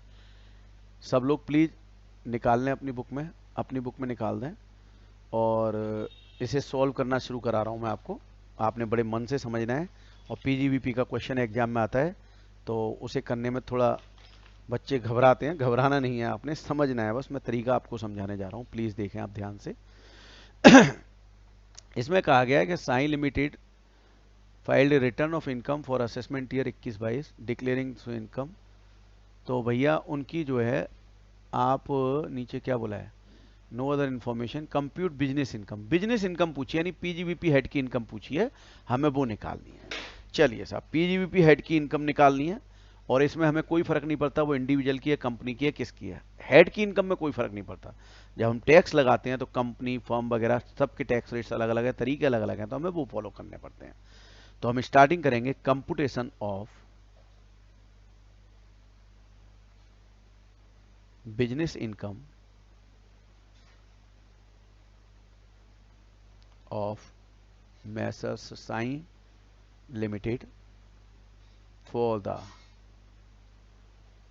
assessment year 2021-22। हाँ सीट अभी दिखाता हूँ, चिंता मत कीजिए।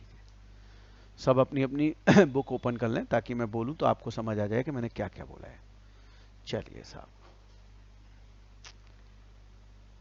अब देखिए सवाल में मैंने आपसे बोला कि सबसे पहले प्रॉफिट उठा लीजिए आप, तो मैं प्रॉफिट उठा रहा हूं सबसे पहले, नेट प्रॉफिट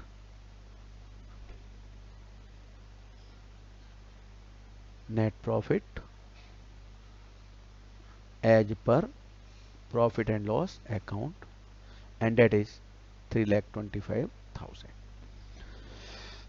मैंने आपसे कहा था सबसे पहले एडजस्टमेंट पढ़नी है। 7,500 रुपये अनपेड हैं at the end of the year. कोई मुझे बता सकता है इसका मैं क्या करूं, एड बैक करूं या ना करूं? फटाफट बताओ। और अगर करूं तो किस सेक्शन की वजह से मुझे ये एड बैक करना पड़ेगा?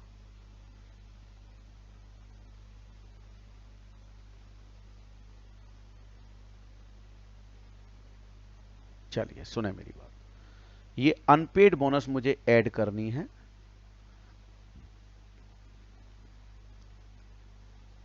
और ये मुझे इसलिए ऐड करनी है, लेस क्यों होगा भाई तरुण?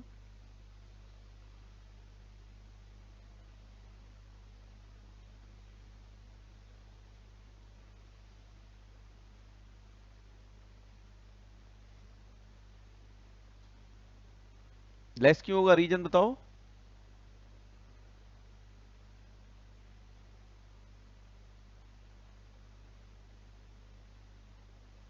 देखो ये देख रहे हो, बोनस, ऑफिस एक्सपेंसेस, ये सब ऊपर वाला ये बोनस,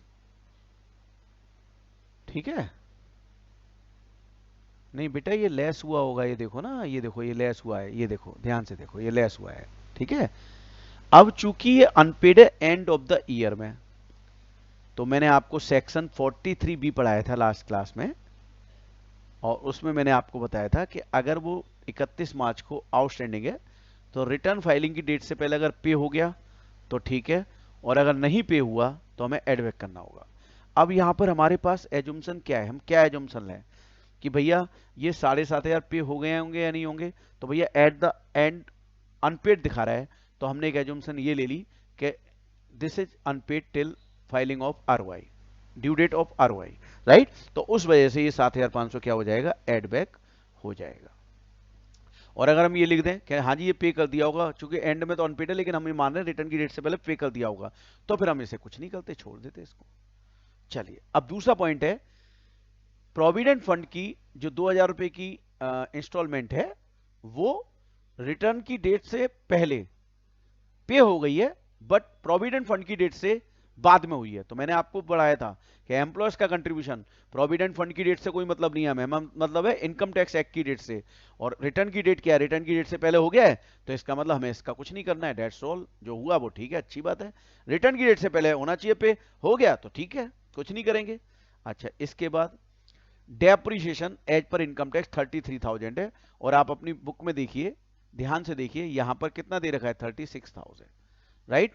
तो एक्सेस डेप्रिसिएशन डिपार्टमेंट ने जो 33,000 किया, तो फालतू जो है वो हम एक्सेस डेप्रिसिएशन को एड बैक करेंगे, यानी 36,000 minus 33,000, so 3,000 will be add back, right. चलिए अब हमने आपसे बोला कि इन तीनों मतलब एडजस्टमेंट को खत्म कर लीजिए, आपने खत्म कर ली। फिर मैंने बोला पी एंड एल अकाउंट की डेबिट साइड में आइए और एक एक आइटम की स्क्रूटनी कीजिए। आप मुझे बताइए कि सैलरी, बोनस और ऑफिस एक्सपेंसेस जो भी हैं, ये अलाउबल एक्सपेंसेस है, हाँ जी। इंटरेस्ट ऑन लोन, अब इंटरेस्ट ऑन लोन के बारे में उन्होंने हमें नहीं बताया कि लोन किस पर्पज के लिए लिया होगा, तो मैं अज्यूम कर लूंगा बिजनेस पर्पज के लिए, टेंशन ही नहीं। फिर कह रहा है interest for delayed payment of sale tax, interest और delayed payment of sale tax. ध्यान से सुनना, डायरेक्ट टैक्स यानी इनकम टैक्स से रिलेटेड केवल प्रोसीडिंग्स एक्सपेंडिचर अलाउड है, बाकी सब डिसअलाउड है। और इनडायरेक्ट टैक्स से रिलेटेड केवल पेनल्टी डिसअलाउड है, बाकी सब अलाउड है। अब बताइए, डिलेड पेमेंट है और delayed payment of sale tax है, अब भैया उसके लिए ब्याज देनी पड़ी, तो ये पेनल्टी नहीं है, किसी रीजन से किसी वजह से हम पेमेंट नहीं कर पाए होंगे, हम पे फंड्स नहीं होंगे, तो ये आपका अलाउबल एक्सपेंडिचर है, इसकी टेंशन नहीं लेनी है। Interest on delayed payment of income tax, मैंने आपको बोला था इनकम टैक्स से रिलेटेड केवल एक ही खर्चा अलाउड है, प्रोसीडिंग्स एक्सपेंसेस, दैट्स ऑल। इसके अलावा सब डिसअलाउड। तो इंटरेस्ट ऑन डिलेड पेमेंट में इनकम टैक्स की एड बैक कर रहा हूं।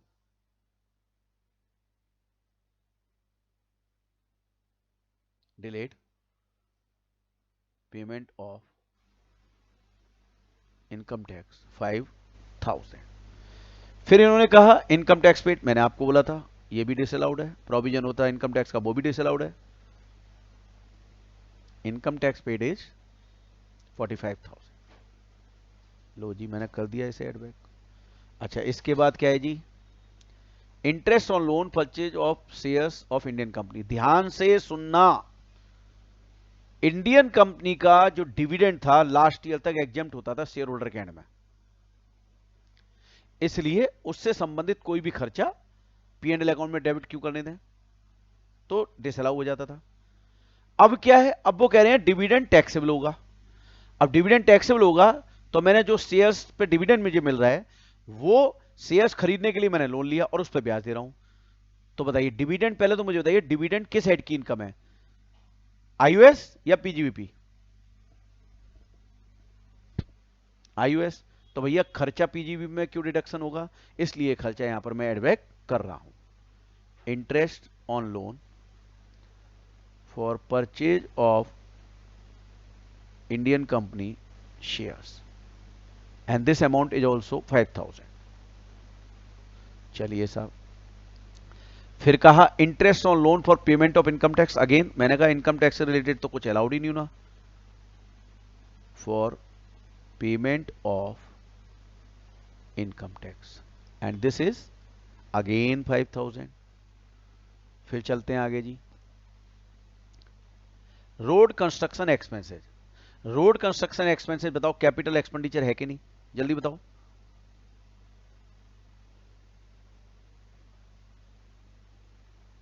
₹50,000 बोलो।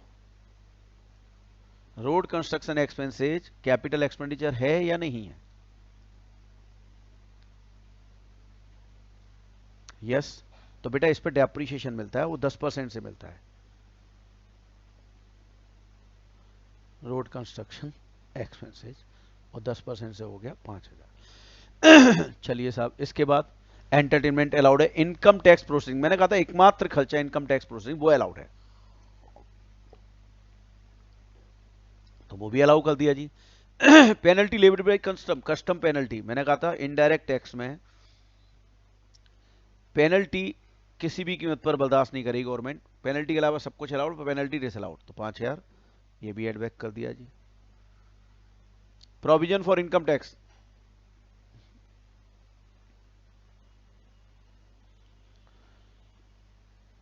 ₹50,000 ये भी डाल दिया जी। Contribution to recognise provident fund हम कर चुके। रिजर्व फॉर बैड डेट्स, ध्यान रखना कोई भी रिजर्व और कोई भी प्रोविजन अलाउड नहीं होता। रिजर्व फॉर बैड डेट्स भी एडबैक हो गया आपका। Debt is 44,000। अब क्रेडिट में आ रहा हूं मैं। Interest on bank deposit, IUS की इनकम है, यहां से हटाऊं मैं। Bank deposit debt is 12,000। Dividend from UTI, ये भी यहां की इनकम नहीं है, 18,000। ऐसे ही फॉरेन कंपनी का डिविडेंड, वो भी यहां की इनकम नहीं है। ये यूटीआई था, ये foreign company, and debt is 9,000। इसके बाद इनकम टैक्स रिफंड, जब भैया पेमेंट अलाउड नहीं है तो इनकम टैक्स रिफंड क्यों टैक्सेबल होगा? हटाइए उसे भी, गलत शामिल है वो, 15,000। अच्छा, इसके बाद कस्टम ड्रॉबैक। अब सुनना मेरी बात ध्यान से, अगर कोई खर्चा पहले जैसे सेल टैक्स वगैरह है, अगर हमने पे किया वो पहले अलाउ हो चुका है, तो जब वो रिफंड होगा तो टैक्सेबल भी होना चाहिए। लेकिन अगर वो पहले अलाउ नहीं हुआ है तो फिर टैक्सेबल भी नहीं होगा। उसी प्रकार से कस्टम ड्यूटी वगैरह हम जो पे करते हैं, वो पी&एल में डेबिट हो चुकी है, तो कभी लौट के आएगी, तो वो लौट के आती है तो कस्टम ड्रॉबैक कहलाती है। तो वो अगर मिली है तो भैया जब पे हुई थी तो डेबिट हुई, तो लौट के आएगी तो क्रेडिट भी होगी। तो कस्टम ड्रॉबैक के आगे तो कुछ नहीं लिखा, पर सेल टैक्स के आगे लिखा है earlier not allowed as deduction, तो मैं सेल टैक्स को घटा दूंगा, क्योंकि जब डेबिट ही नहीं हुआ था तो फिर क्रेडिट क्यों होगा। और लास्ट में interest from income tax department. सोच रहे होंगे आप इनकम टैक्स डिपार्टमेंट से इंटरेस्ट कैसे मिली?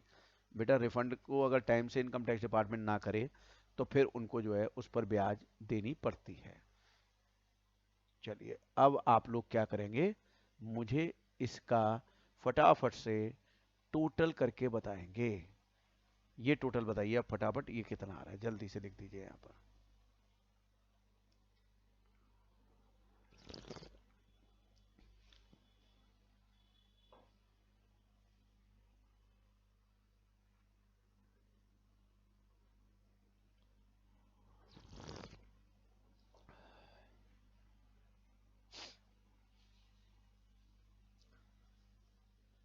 544,500, ठीक है जी, मैं लिखता हूं अभी इसे। ठीक है, और ये घटा के बता दीजिए कितना आया, तो मैं पीजीबीपी लिख दूंगा फिर।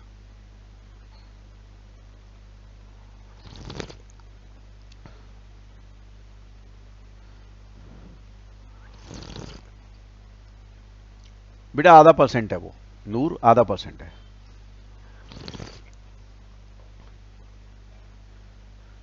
475,500।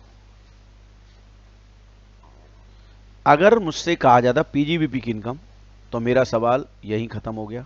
475,500 एकदम सही आ रहा है, जिसका भी आ रहा है, मुझे याद है ये इतना ही आ रहा है, और आंसर भी शायद यही है बुक में।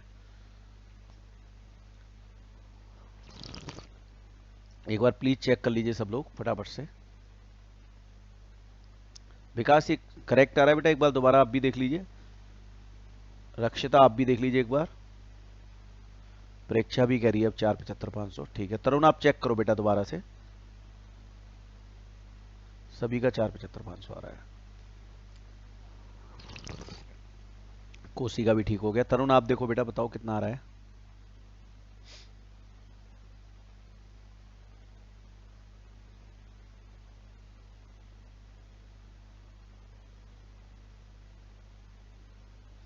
तो बताइए, एकदम क्लियर है, प्रैक्टिकल समझ आया। पीजीबीपी का ऐसे करते हैं, बोलो समझ आया कि नहीं आया, फटाफट से बताओ।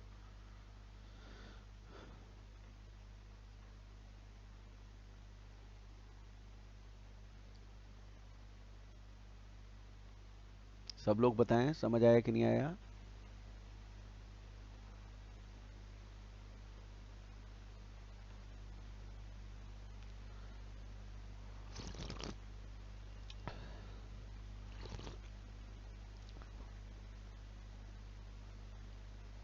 चलिए, अब मैं आपको बता रहा हूं कि प्रोफेशनल जो कैश बेसिस पर रखते हैं, उनका कैसे हम प्रोफेशनल इनकम निकालेंगे।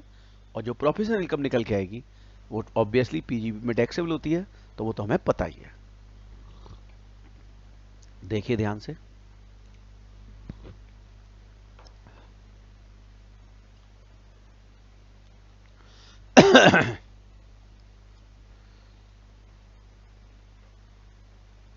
देखिए, हम सबसे पहले प्रोफेशनल रिसीट्स जो भी मिली, मान लो एक डॉक्टर की है तो सेल ऑफ मेडिसिन आ जाती हैं, विजिटिंग फी हो सकती है, कंसल्टिंग फीस हो सकती है, ये सब टोटल कर दें तो इसको हम नाम देंगे ए। और फिर पेमेंट्स, सारे पेमेंट डाल दीजिए, rent of clinic, salary staff की, ये वो, और डेप्रीशिएशन भी जो प्रोफेशनल है। मान लो मेरी गाड़ी है, मैं ऑफिस के लिए भी यूज कर रहा हूँ, पर्सनल भी यूज कर रहा हूँ, तो जो पर्सनल है वो तो डिडक्शन नहीं मिलेगी ना, और उसके पेट्रोल वगैरह खर्चा भी पूरा नहीं मिलेगा। तो जितना मेरा प्रोफेशन से रिलेटेड है वो डाल देंगे। ऑल दो ये कैश में पेमेंट नहीं हो रहा है, पर ये यहां पर डाल देंगे। इसका टोटल कहलाएगा बी। और बस professional income equal to A minus B, और ये आपका आंसर आ गया। इससे इजी क्वेश्चन एग्जाम में आ ही नहीं सकता। जिस दिन ये क्वेश्चन आपके एग्जाम में आएगा, तुम्हारे मतलब जिस भी एग्जाम में आएगा, उसकी किस्मत मतलब निखर गई, सुधर गई, भगवान ने सुन ली, इतना इजी क्वेश्चन दे दिया। तो मैं 5 मिनट का समय आपको दे रहा हूं, क्वेश्चन नंबर 7 निकाल रहा हूं आपके सामने। आप लोग पहले 5 मिनट उसे सॉल्व करेंगे, फिर मैं उसे सॉल्व करूंगा, तो एकदम क्रिस्टल क्लियर हो जाएगा। 7वां क्वेश्चन आप लोग ट्राई करें प्लीज, फटाफट से ट्राई करें रफली। नहीं, सीधा गलत सेक्शन लिखने से अच्छा है सेक्शन ना लिखो। सेक्शन लिखने के कोई एक्स्ट्रा मार्क्स नहीं मिल रहे, गलत के लेकिन कट जाएंगे। फटाफट करिए इसे ट्राई, फिर मैं सॉल्व करूंगा।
चलिए सॉल्व करते हैं इसको।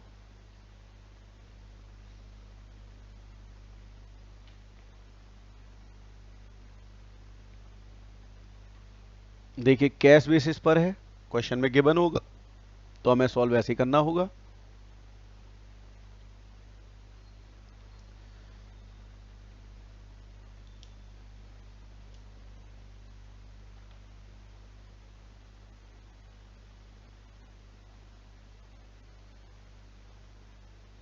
Computation of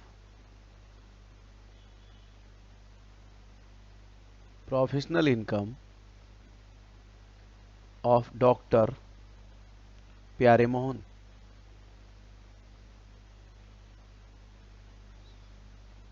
for the assessment year 21-22।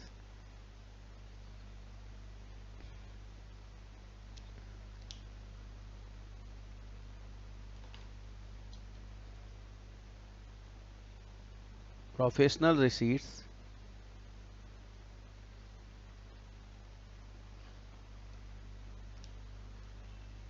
Loan income है क्या मेरी? नहीं, जो इनकम है केवल बोलूंगा मैं, और बैलेंस बीडीबी मेरी इनकम नहीं है, वो कैश अकाउंट का बैलेंस होता है। तो सेल ऑफ मेडिसिन से स्टार्ट हो जाएंगे हम।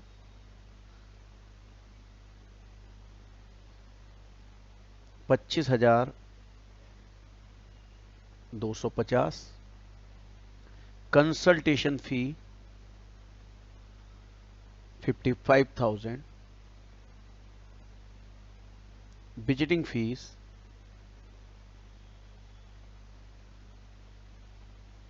24,000। यहां तक का प्लीज टोटल बता दें मुझे कितना आ रहा है।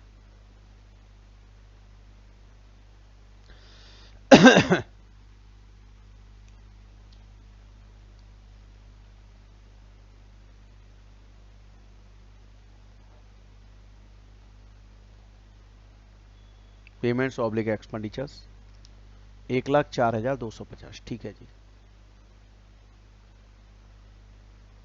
अब इसके बाद एक्सपेंडिचर में आया मैं, cost of medicine 10,000। Surgical equipment, इस पे लगता है डेप्रिसिएशन।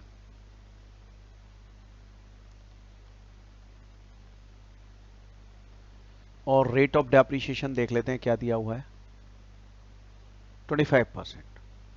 तो 8,000 का 25%, 2,000 रुपये।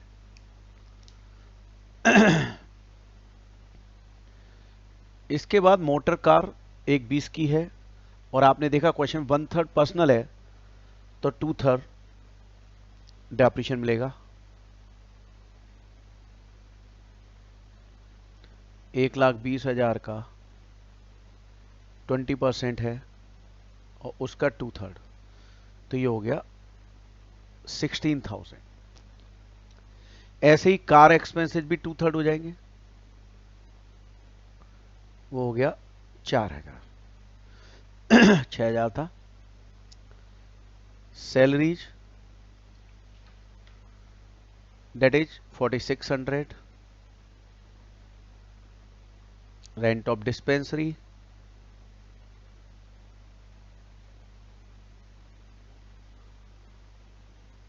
1,600 रुपये, 1,600। General expenses 300। बताओ पर्सनल एक्सपेंसेस लेस करूं, लाइफ इंश्योरेंस लेस करूं, फटाफट बताओ। पर्सनल वैसे लेस नहीं होगा, लाइफ इंश्योरेंस भी पर्सनल हो गया इसलिए लेस नहीं होगा। इंटरेस्ट ऑन लोन लेस करूं कि नहीं करूं, क्योंकि लोन प्राइवेट पर्पज के लिए, लेफ्ट में ऊपर देखो प्राइवेट पर्पज के लिए, इसलिए नहीं होगा। इंश्योरेंस प्रॉपर्टी भी नहीं होगी, क्योंकि प्रॉपर्टी का रेंट आ रहा है तो हाउस प्रॉपर्टी की इनकम है, तो ये, और हाउस प्रॉपर्टी में कोई डिडक्शन मिलती नहीं है तो ये भी नहीं होगा। बस डिपॉजिट इन तत्काल ये अलाउ हो जाएगा, एंड डेट इज 30,000। प्लीज इसका टोटल बताएं कितना आ रहा है।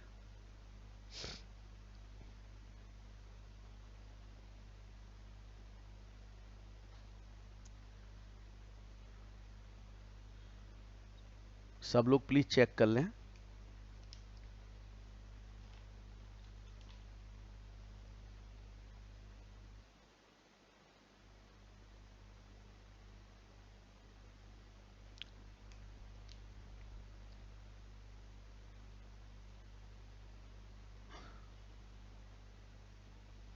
ये देखिए, मैंने sale of medicine, consultation fees, visiting fees तीनों जोड़ा, 1,04,250 आया।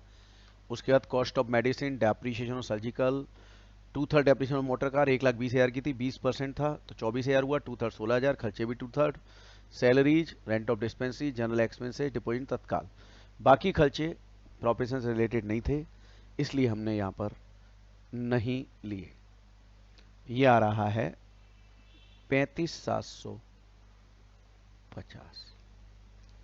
35,750, और आंसर भी 35,750।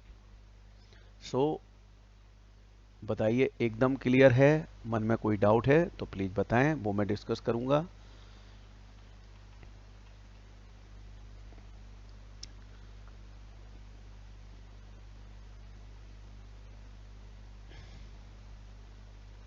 कोई डाउट नहीं है, सब लोग प्लीज लिखें।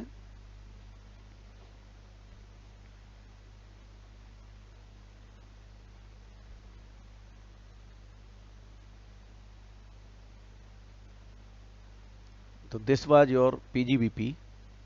सो पीजीबीपी हम यहीं समाप्त करते हैं।